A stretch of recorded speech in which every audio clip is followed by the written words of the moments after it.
So the sixth test that my clients go through as part of a standardised biomechanical assessment is the side flexion test.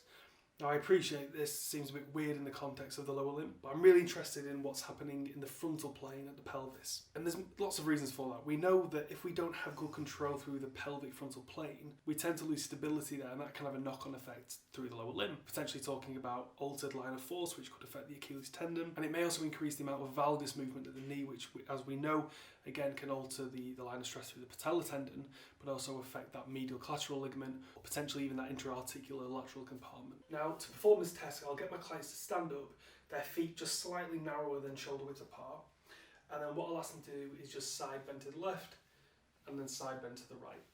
Now you'll notice, as I go to the right, my left hip will move to the opposite direction, and that's letting me know that those lateral glutes, obliques, quadratus lumborum, are happy to tolerate eccentric lengthening load. But what I tend to see in clinic, especially with those with lower limb pains, is as they flex to the side, there is no lateral movement, there is no frontal plane movement of the pelvis, and instead they're just lengthening through those obliques, through the quadratus lumborum, rather than allowing the glute med to control that movement. Now don't get me wrong, if I prompt my clients to do so, I can usually get them shifting that pelvis in that frontal plane and get them through a full range of motion. But what I'm looking for in this test is, what are they doing subconsciously? Without me prompting them, without me giving any cues, are they willing or happy to load in that frontal plane, and specifically that lateral glute? And as I mentioned before, lots of clients with lower limb pain just aren't happy